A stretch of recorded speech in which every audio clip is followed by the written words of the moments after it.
بسم اللہ الرحمن الرحیم۔ ایک مولوی صاحب نے عرض کیا کہ حضرت بعض لوگوں نے یہ مشہور کیا ہے کہ امام مہدی نقشبندی ہوں گے۔ فرمایا کہ یہ تو میں نے نہیں سنا، البتہ بعض حنفیوں نے لکھا ہے کہ وہ حنفی ہوں گے، مگر یہ سب باتیں غلو کی ہیں، دعوے دل کو نہیں لگتے۔ اس میں تو ایک گناہ اہانت ہے امام مہدی علیہ السلام کی۔ ان کا طرز صحابہ کا سا ہوگا، وہ نہ نقش بندی ہوں گے، نہ چشتی، نہ حنفی۔ وہ تو دین کے ہر شعبے میں خود مستقل شان رکھنے والے ہوں گے۔ عقیدت میں غلو بھی ایک بڑی بیماری ہے، جس سے آدمی طرح طرح کی باتیں وضع کرتا ہے اور دراصل اپنے ممدوح کی مدح نہیں کرتا، اپنی کرتا ہے۔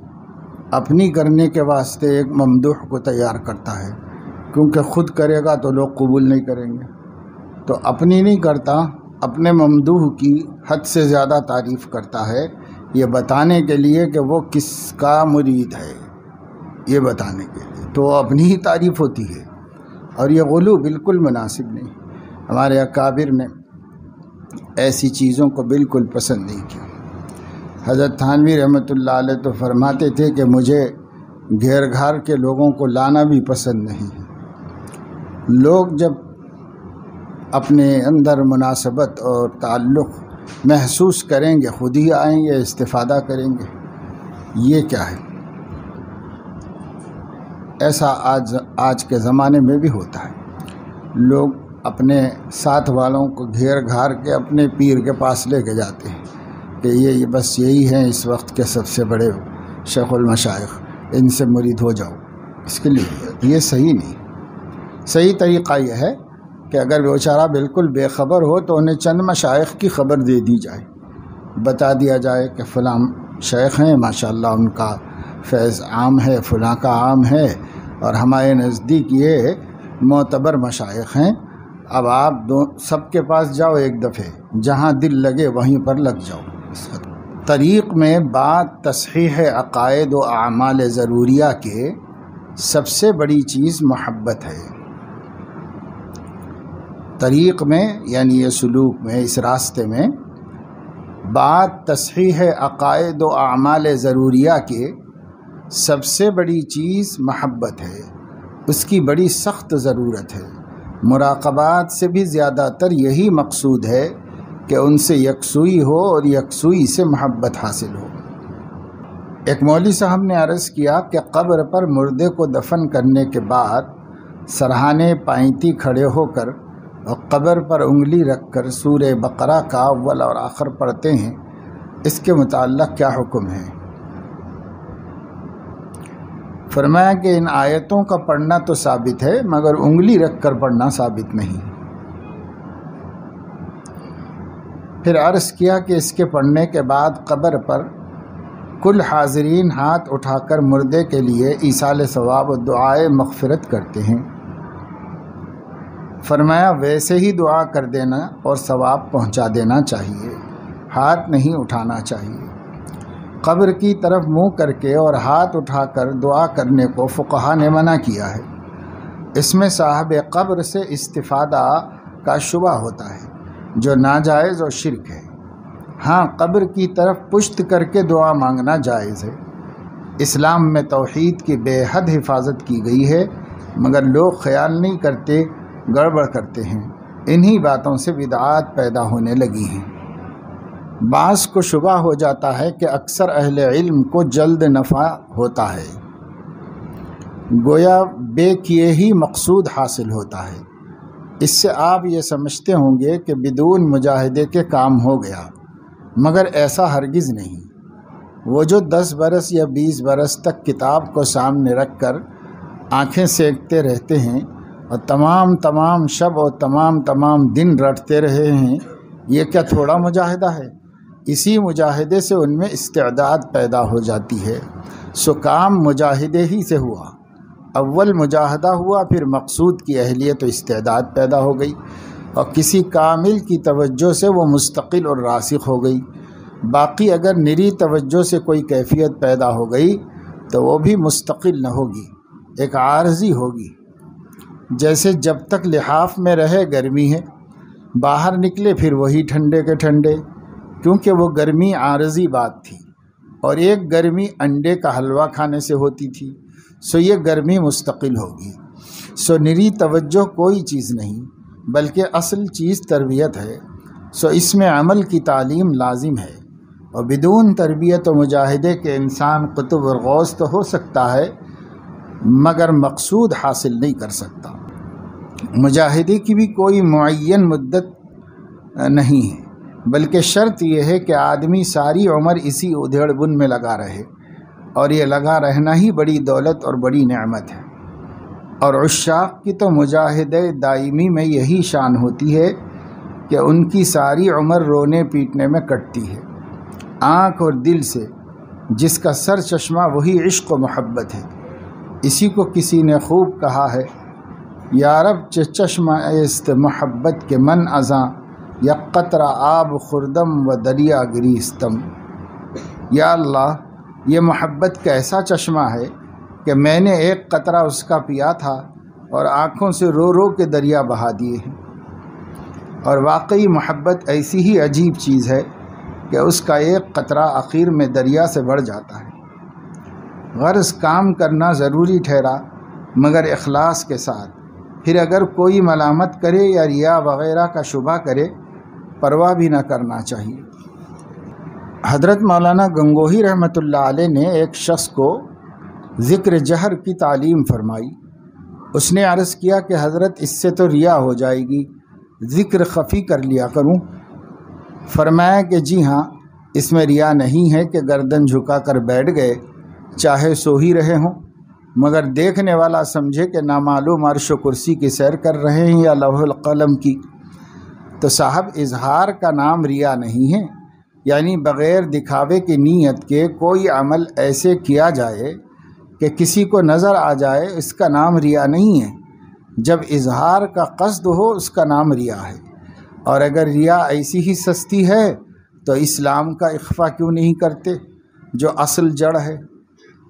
یعنی اپنا دین ہی کیوں نہیں چھپاتے؟ وہ دین بھی اس لیے نہیں ظاہر کرو کہ ریاکاری ہو جائے گی، اب پتہ نہ چلنے پائے کہ کس مذہب کے ہیں۔ تو کہیں ایسا کوئی کرتا ہے؟ بھائی اسلام تو ظاہر کرنے کی چیز ہے، فخر کے ساتھ میں مسلمان ہوں، اس کو ظاہر کرنے کی چیز ہے۔ تو حضرت نے فرمایا کہ بس اس کا خیال آیا کہ اس سے ریاکاری ہو جائے گی، اس سے ریاکاری ہو جائے گی، خواہ اعمال صالحہ چھوڑتا رہے گا۔ ارے بھائی، آپ اگر غیر اللہ کو دکھانا چاہ رہے ہیں تو ریا ہو، عام نہیں دکھانا چاہ رہے ہیں، اللہ کے لیے کر رہے ہیں، تو ہزار مخلوق کو دیکھنے دو، ان کے دیکھنے سے کیا ہوتا ہے؟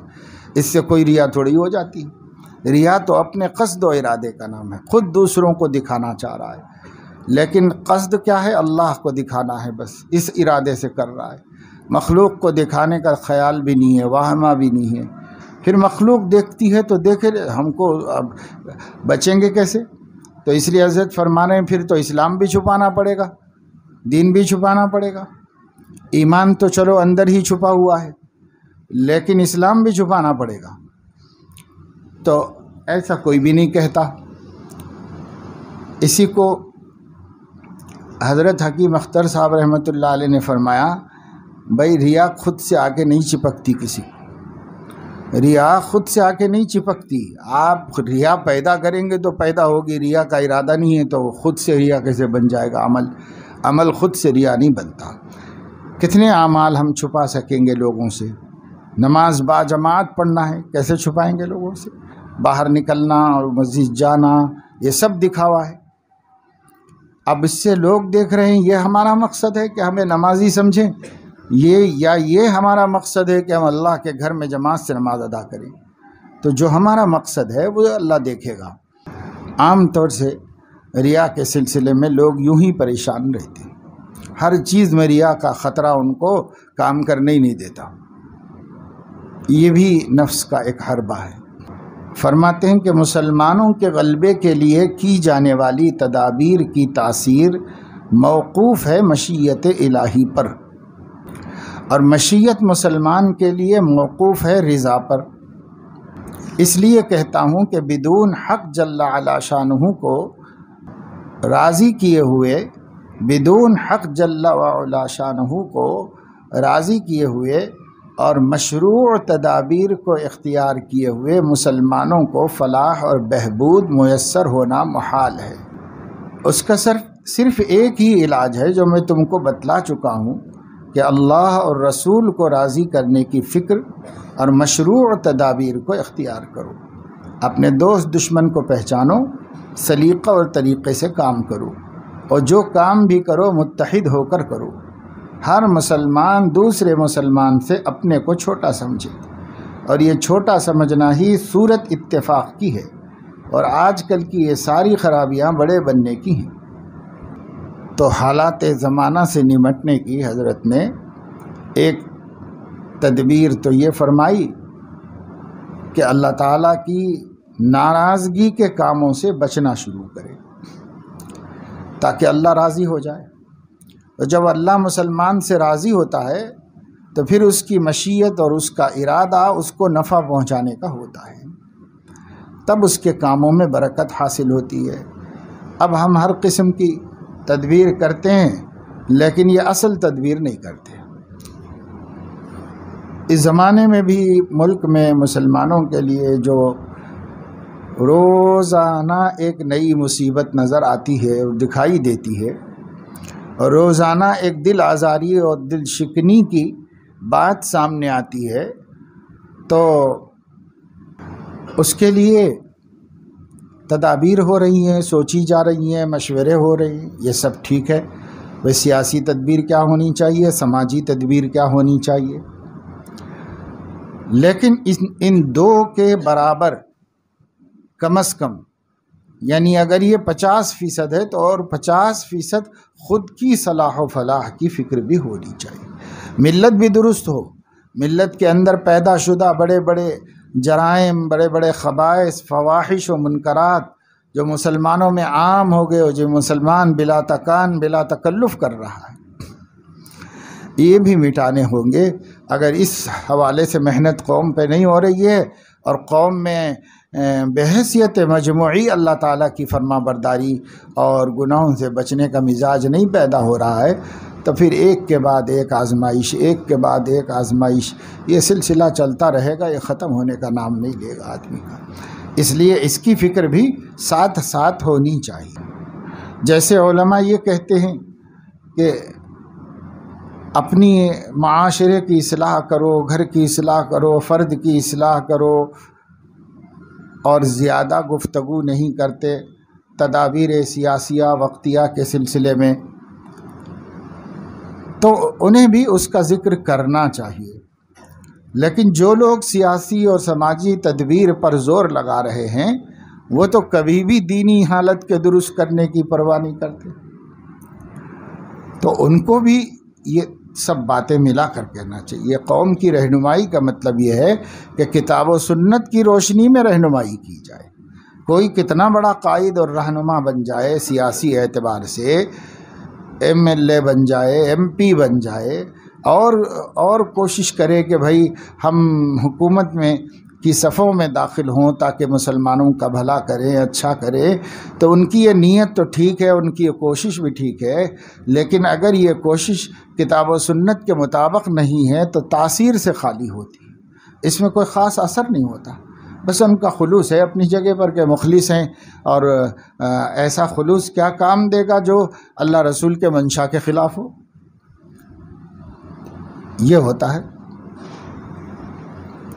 وہاں ایک پروگرام تھا جو ہے نظام آباد میں، تو اس میں قوم کو متوجہ کرنے کا تھا کہ وہ اپنی جو ہے تعلیم درست کر لیں، اور وہ اپنے آدھار کارڈ سے مربوط کر لیں وغیرہ، اس قسم کی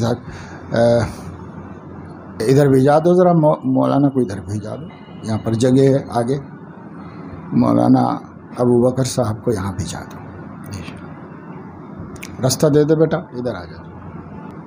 تو یہ اس عنوان کے اوپر گفتگو تھی وہاں پر، اور وہ مساجد کمیٹیوں کے ذمہ دار اور سیاسی خدمت گزار وغیرہ جمع تھے، تو وہاں پر بھی میں نے یہی بات بتائی تھی ان لوگوں کو کہ بھائی کلکٹر کو میمورنڈم دینے کے لیے ایک گروپ بنا کر کے مسلمان گئے ہیں اور ملاقات ہونے میں عصر کی نماز چھوٹ گئی، مغرب کی نماز چھوٹ گئی، اور اس کے بعد ملاقات ہوئی، تو 2 نمازیں چھوڑ کر ہم ایک قوم کے لیے اللہ سے مدد لینے گئے ہیں، تدبیر کر رہے ہیں۔ اس تدبیر میں کیا فائدہ ہوگا جس میں اللہ کو غضب میں ناک کیا گیا ہو، اللہ کو ناراض کیا گیا ہو؟ ایسی تدبیر میں کیا ہوگا؟ نماز تو جنگ میں معاف نہیں کی گئی، باقاعدہ قرآن میں صلاۃ الخوف نازل کی گئی کہ ایسے پڑھو، ایسے پڑھو، ایسے پڑھو، مگر پڑھو۔ اور ہم جو ہے کسی سرکاری آفیسر کے سامنے نمازیں چھوڑ کے کھڑے ہوئے ہیں، تو کیا اللہ تعالیٰ اس کا دل نرم کرے گا اور کیا ہمارا کام اس کے اندر بن سکتا ہے؟ تو یہ بات مسلمانوں کے اندر بٹھانا ہے ذہنوں میں کہ اللہ کو ناراض کر کے کوئی کام ہونے والا نہیں ہے، اللہ کو راضی کر کے پھر تدبیریں کرو، کوششیں کرو۔ یہ تو کم سے کم شخصی طور پر کوئی آدمی کسی گناہ میں مبتلا ہو، شخصی طور پر کوئی کسی میں مبتلا ہو، یہ تو ممکن ہے اور یہ ہوتا ہی ہے، لیکن بحیثیت مجموعی پوری قوم منکرات میں مبتلا ہو، بڑے بڑے معاصی میں اور فواحش میں اور گناہوں میں، تو ہمیں کم سے کم 50% فکر کرنی ہے سماج کو درست کرنے کی۔ اب 50% سیاسی سماجی تدبیریں بھی کرو۔ اس لیے حضرت یہی بات فرما رہے ہیں، تدابیر کی تاثیر موقوف ہے مشیت الہی پر، اور مشیت موقوف ہے مسلمان کے حق میں رضا الہی پر۔ تو اللہ راضی ہوں گے تو مشیت ہوگی، اور مشیت کے بغیر کوئی کام نہیں ہوگا کائنات میں، مشیت الہی سے ہی ہر کام ہوتا ہے۔ تو ان کی مشیت اس پر موقوف ہے اور ہماری کامیابی مشیت پر موقوف ہے۔ اس لیے کہتا ہوں کہ بدون حق جل علی شانہ کے کو راضی کیے ہوئے اور مشروع تدابیر، یعنی وہ تدبیریں بھی شرعی ہونی چاہیے۔ ایسا نہیں کہ بھائی ارے ملک میں ہر قوم یہی تدبیر کرتی ہے، بھائی یہ تدبیر کرتے ہوں گے، دوسروں کے لیے تو احکام نہیں ہیں، احکام ہم مسلمانوں ہی کے لیے ہیں۔ یہ احکام بے ایمانوں کو تو خطاب نہیں کر رہے ہیں، ایمان والوں ہی کو قرآن خطاب کرتا ہے، یعنی بے ایمانوں کو ایمان کے لیے خطاب کر رہا، لیکن احکام کے ذریعے ہم کو خطاب کر رہا۔ ایمان لانے کے بعد احکام ہیں، تو جو کام بھی قانون شریعت کے مطابق کرنا ہے وہ ہمارے ذمے ہے۔ اس لیے دوسری قومیں اگر کسی اور راستے سے اپنے کام نکالتی ہوں گی تو نکالتی ہوں گی، بھائی وہ تدبیر ان کے ہاں مؤثر ہوگی تو ان کے ہاں مؤثر ہوگی، ہمارے ہاں تو وہی مؤثر ہو سکتی ہے جو مشروع ہے، اور جو مشروع نہیں ہے اس سے کوئی کام بن بھی گیا تو بھی ہمارا کام نہیں بنا، کیونکہ اللہ کو ناراض کر کے کسی کام کا بننا وہ ہمارے حق میں رحمت نہیں۔ اس لیے تدبیر مشروع ہو، اس کے بغیر مسلمانوں کو فلاح اور بہبود میسر ہونا محال ہے۔ یہ فرما رہے حضرت، ناممکن ہے نہیں فرما رہے، محال ہے، ہو ہی نہیں سکتا، کیونکہ قرآن کے قطعی اعلانات ہیں۔ اس کے بعد کیا ہم اس سے دھوکہ کھائیں گے؟ اس کا صرف ایک ہی علاج ہے جو میں تم کو بتلا چکا ہوں کہ اللہ اور رسول صلی اللہ علیہ وسلم کو راضی کرنے کی فکر اور مشروع تدبیر کو اختیار کرنا۔ اس کے علاوہ اپنے دوست و دشمن کو پہچانو، کام سلیقے اور طریقے سے کرو، سوجھ بوجھ سے کام کرو، اور جو کام بھی کرو متحد ہو کر کرو۔ یعنی جب ملت کے مفاد میں کوئی اقدام ہے تو ملت کو اکٹھا کر لو پہلے۔ اب ایک کام ہوتا ہے، اس زمانے میں ایک ملی مسئلہ ہوتا ہے تو ہر جماعت الگ الگ کرنا چاہتی ہے کچھ اقدام، سب الگ الگ کیوں کرنا چاہتے ہیں؟ تو وہ اپنی پارٹی کے کھاتے میں لکھ لینا چاہتے ہیں، وہ اپنی پارٹی کے کھاتے میں لکھ لینا چاہتے ہیں، وہ اپنی پارٹی کے۔ ملت یہاں کسی کو مقصود نہیں، اپنی اپنی جماعتیں مقصود ہیں۔ تو اپنی اپنی جماعتیں، اپنی اپنی سیاسی پارٹیاں یہ ہیں، تو اس لیے جو کہ کوشش کرتے ہیں کہ ایک دن وہ کوئی اعلان کر دیتے ہیں، ایک دن کوئی تدبیر کا وہ لوگ اعلان کر دیتے ہیں، ایک دن کوئی۔ ارے بھائی یہ جب ملی مسئلہ تھا تو اپنی پارٹیوں سے اونچے ہو کر سب مل کر ایک ہی دن کوئی اقدام کرتے، مؤثر بھی ہوتا، طاقتور بھی ہوتا، عقل کا بھی یہی تقاضا تھا۔ اس لیے حضرت فرما رہے ہیں جو کام بھی کرو متحد ہو کر کرو۔ متحد مسلمان افکار کے اعتبار سے نہیں ہو سکتی، نہ ہوئے ہیں نہ ہوں گے۔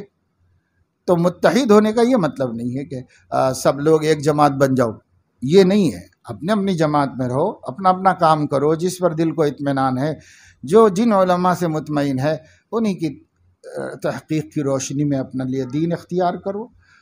اللہ بہتر جانتا ہے کہ اللہ کے نزدیک ارجح کیا ہے، اقرب کیا ہے، اللہ بہتر جانتا ہے. باقی یہ ہے کہ جتنے مسلمان ہیں سب مسلمان ہیں. ہم یہی امید رکھتے ہیں کہ آخر مسلمان ہے تو اللہ بخشش کرے گا، معاف فرمائے گا، مغفرت فرمائے گا. لیکن یہ ہے کہ جب ملت کا مسئلہ ہے تو اس سے اونچے ہو کر متحد ہو سکتے ہیں. افکار میں تو ہوئے بھی نہیں، ہوں گے بھی نہیں، لیکن اس سے اونچے ہو جائیں صرف ملت کے مسئلے میں، اور اس میں اتحاد کر لیں تدبیر پر کہ بھئی یہ تدبیر بہتر ہے. ایک آدھ کو نہ سمجھ میں آئے تو وہ بھی اپنی رائے چھوڑ دے، اور جو اکثر کی رائے ہے اسی کو اختیار کر لے، اسی کے مطابق ہو جائے. ایسے موقع کے اوپر تو ملت کا مسئلہ ہے، ایسے موقع پر کوئی احکام کا مسئلہ تو نہیں ایسا ہوتا ہے. تو بہرحال یہ فرماتے ہیں. اور اتحاد کا سبب حضرت بتا رہے ہیں، ہر مسلمان دوسرے مسلمان سے اپنے کو چھوٹا سمجھے. یہ حضرت حاجی صاحب رحمۃ اللہ علیہ کی تحقیق ہے، جس کو حضرت تھانوی بار بار سناتے رہتے تھے کہ بھائی اتحاد کے لیے لوگ عجیب عجیب باتیں کرتے ہیں، وہ اتحاد تو کبھی ہوا نہ کبھی ہوگا. اتحاد کی صورت صرف یہ ہے کہ آدمی تواضع اختیار کر لے اور دوسرے کو بھی اپنے سے بہتر سمجھے، اپنے سے بڑھیا سمجھے، اس کو بھی مخلص مان لے. یہ اتحاد کا وسیلہ، اس سے تو ہوگا، اور اس کے بغیر تو کسی راستے سے نہیں ہوگا. اور آج کل کی یہ ساری خرابیاں بڑے بننے کی وجہ سے ہے. یعنی ہر شخص اپنے کو ممتاز بنانا چاہتا ہے. کئی مرتبہ یہاں ہمارے علاقوں میں ایسا ہوا کہ متحدہ محاذات بنائے گئے، متحدہ مجلس عمل، متحدہ محاذ، ایسے کر کے اتحاد، سب جتنے بھی مسلم تنظیمیں ہیں سب مل کے کئی دفعے بنے، لیکن پھر ٹوٹ گئے. تو ٹوٹنے کا سبب یہ ہوا کہ ان میں سے کوئی ایک اسے اپنی جماعت کے ٹائٹل کے لیے استعمال کرنا چاہ رہا تھا، تو وہ ہوشیاری کرنے گیا، ٹوٹ گئی. بھائی اپنے کو اس میں چھپاؤ، اپنے کو مٹاؤ، سب ملا کے ایک ہو جاؤ. اگر سب لوگ اتنا ایثار کر لیں تو بہت سے کاموں میں جٹ سکتے ہیں، اکٹھے ہو سکتے ہیں، بہت سے کاموں میں ہو سکتے ہیں. باقی اپنا کام، اپنا مسلک اپنی جگہ پہ، اپنے اپنے مسلک پہ، اپنے اپنے طریقے پہ رہو، وہ اپنی جگہ پر ہے. لیکن حضرت فرما رہے ہیں آج کل کی یہ ساری خرابیاں بڑے بننے کی ہیں، بس بڑے بننے اور اپنا امتیاز اور اپنی برتری. یہ جو ملک میں ہو رہا ہے، ہندوستان میں جو کچھ حالات بگڑ رہے، خراب ہو رہے، کشیدہ ہو رہے، انشاءاللہ اللہ تبارک و تعالی شانہ کچھ آزمائش کے بعد اس سے ہم مسلمانوں کو نکالے گا. لیکن یہ جو اس وقت میں جو کچھ بھی ہو رہا ہے یہ برتری کے شوقی میں ہے. ہمیشہ سے احساس کمتری کے شکار تھی ایک قوم ہندوستان میں، ہمیشہ سے ان کے ذہن میں یہی تھا کہ ہم غلام ہیں، دوسرے حکومت کر رہے ہیں، دوسروں کے ہاتھ میں سب کچھ ہے، ہمارے ہاتھ میں کچھ بھی نہیں ہے، ہم غلام ہیں، ہم غلام ہیں. تو نفسیاتی ماہرین یہ کہتے ہیں کہ احساس کمتری اظہار برتری پر مجبور کرتا ہے. یعنی احساس کمتری اظہار برتری پر مجبور کرتا ہے. وہ آدمی پہلے یہ طے کر لیتا ہے کہ ہم بڑے بن نہیں سکتے، یہ طے کر لیتا ہے، لہذا بڑا دکھانے کی کوشش کرتا ہے کہ ہم بڑے ہیں، یہ دکھانے کی کوشش کر سکتا ہے. اور جس کے اندر احساس کمتری نہیں ہوتا وہ یہ سمجھتا ہے کہ بھائی فلاں آدمی اتنے بڑے مقام پر گیا ہے، میں بھی جا سکتا ہوں، میں بھی تو کوئی انسان ہوں، یہ کمال فلاں میں ہے، یہ کمال میرے اندر بھی تو ہو سکتا ہے، کیوں نہیں ہو سکتا، میں بھی تو ایک انسان ہوں. تو یہ خود اعتمادی ہوتی ہے. خود اعتمادی انسان کو یہ زبان سے ظاہر کرنے کے بجائے، عمل سے ظاہر کرنے کے بجائے وہ اپنا کمال بنا کے دکھا دیتا ہے، وہ کہ با کمال ہو گیا، خود کے پاس بھی کمال آ گیا، یہ کر کے دکھا دیتا ہے. جب تک خود اعتمادی ہوتی ہے، جب خود اعتمادی نہیں ہوتی اور احساس کمتری میں آدمی مبتلا ہوتا ہے تب آدمی اظہار برتری کرتا ہے جتن جتن سے، یہ طریقے سے میں بڑا ہوں، یہ طریقے سے میں بڑا ہوں، بتانا چاہتا ہے نہیں لیکن بڑا بتانا چاہتا ہے اپنے کو. تو ظاہر ہے کبھی بھی بڑا بن نہیں پاتا، اس لیے کہ سامنے والا ایک دفعہ دھوکہ کھائے گا، دوسری دفعہ پہچان لے گا، کہ یہ ہے ہی نہیں بھائی، بولتا رہتا ہے، دکھاتا رہتا ہے، سب ہے کچھ بھی نہیں، ایسا ہے۔ تو ایک مخصوص لابی اس ملک کی وہ 100 برس سے اس احساس میں مبتلا ہے کہ سب لوگ بڑے بن گئے، ہم نہیں بڑے بن سکے، اور ہم سب سے بڑے ہیں، کیونکہ وہ اپنے کو اپنے عقیدے کے اعتبار سے سب سے اعلیٰ ذات سمجھتے کہ ہم سب سے اونچی ذات والے، لیکن بہت تھوڑی تعداد میں ہیں۔ اس وجہ سے ہمیشہ خود ہی اقلیت میں رہے اور دبے ہوئے رہتے ہیں، آگے بڑھ نہیں پاتے، نکل نہیں پاتے۔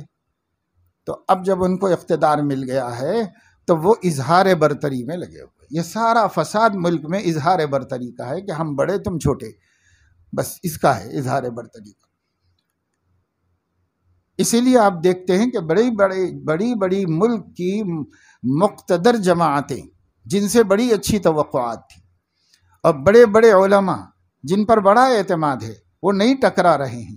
نہیں ٹکرانے کی وجہ یہی ہے کہ ایسے جذبے سے ٹکرانا سوائے نقصان اور ذلت و رسوائی کے اور کچھ بھی نہیں، اس سے نہیں ٹکرایا جا سکتا۔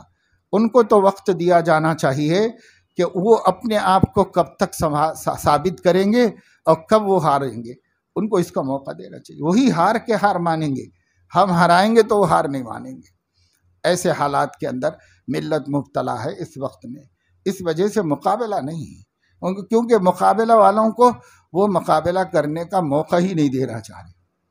اگر ان کے اندر احساس کمتری نہ ہوتی تو وہ بغل بجا کر مقابلہ کرتے کہ آؤ ہم تم مقابلہ کریں گے اور جو فاتح ہوگا وہ فاتح ہو جائے گا، لیکن وہ ہے ہی نہیں دم ان کے اندر۔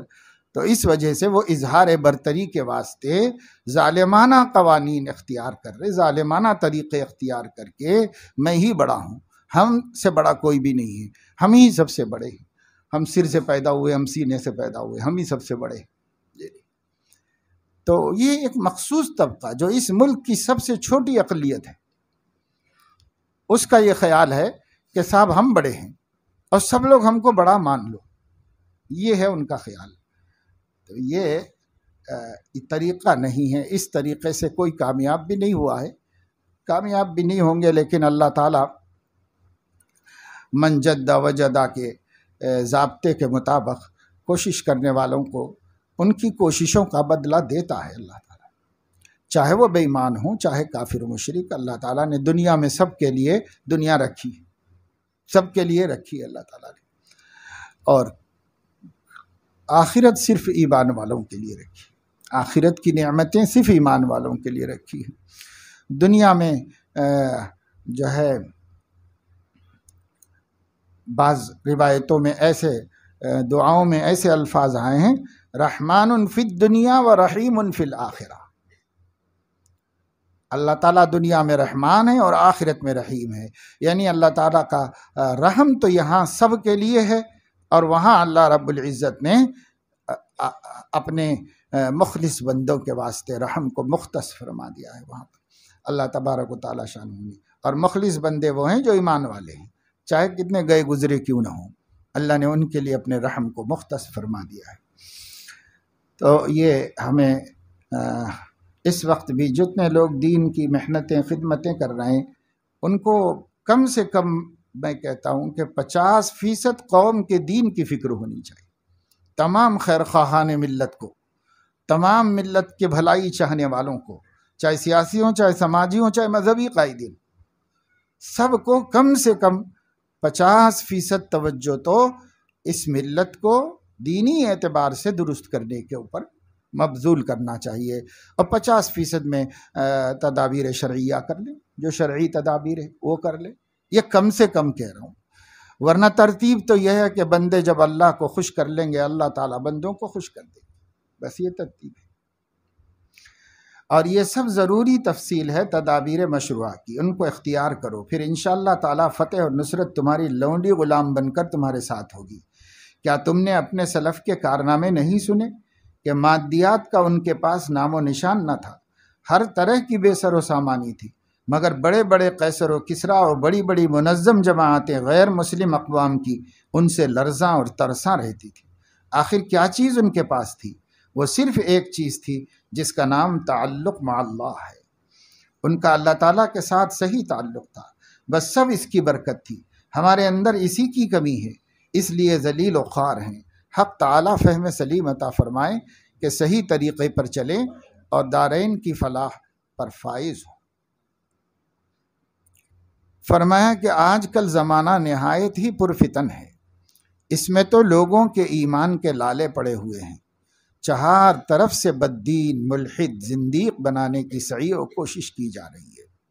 100 سال پہلے حضرت فرما رہے ہیں، لیکن آج تو صورتحال یہ ہے کہ ہر گھر کے بغل میں، ہر شخص کے بازو میں گمراہ کرنے والے لوگ موجود ہیں۔ اتنے فرقے ہو گئے، اتنے فتنے ہو گئے ہیں، اور یہ زمینی حقائق ہے۔ اور انٹرنیٹ کے اوپر تو بس اللہ ہی بچائے، جس کو وہی بچے گا، ورنہ ہدایت سے محروم ہونے والے روز بروز سامنے آتے جا رہے ہیں۔ پہلے سے با ہدایت ہیں، پشتوں سے، خاندانوں سے ہدایت والے لوگ ہیں، اور اب بے ہدایت ہوتے چلے جا رہے ہیں۔ کسی کی گمراہی اسلام کے اندر رکھی ہوئی ہے ان کو پھر بھی کہ بس گمراہ ہیں، اور کوئی تو اس سے آگے نکل کر مرتد بھی ہو رہا ہے، باہر بھی چلا جا رہا ہے دائرہ اسلام کے۔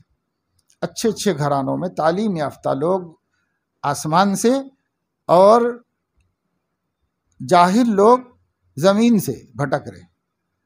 یعنی زمین پر جو لوگ محنت کر رہے ہیں، زمینی محنتیں، فرقے، فتنے، گمراہیاں، عجیب عجیب نظریات و افکار جن کا اسلام سے کوئی تعلق نہیں دور دور تک، ان سے بھی بہت سے لوگ ساتھیوں سے بس متاثر ہو کر کے ملحد و زندیق بن رہے۔ اور پڑھے لکھے لوگ جو ہیں ان کو اب علماء سے ملنے کی کوئی فرصت نہیں ہے، اور وہ ساتھیوں سے تبادلہ خیال بھی نہیں کرتے دین کا، وہ سب وہاں سے نیٹ جال کو بولتے ہیں، یعنی وہ بہت بڑا شکاری کا جال ہے، جس میں بہت ہماری مچھلیاں جا رہی ہیں، پھنس رہی ہیں، شکار ہو رہی، نہیں مان رہے، وہیں سے پڑھ رہے ہیں، وہیں سے جان رہے ہیں، وہیں سے جان کر گمراہ ہو رہے ہیں۔ اب وہاں کیا کیا ہے اللہ رحم فرمائے۔ حضرت کے زمانے میں تو نہیں تھا بھئی یہ سب کچھ، حضرت کے زمانے میں انٹرنیٹ نہیں تھا، اور یہ جدید ٹیکنالوجی اور یہ فتنے نہیں وجود میں آئے تھے۔ بس یہ ہے کہ زمینی طور پر لوگوں کے خیالات انگریزی تعلیم کی بدولت بھٹکتے جا رہے تھے، تو اسی سے کہہ رہے ہیں چہار طرف سے بددین، ملحد، زندیق بنانے کی سعی و کوشش کی جا رہی ہے۔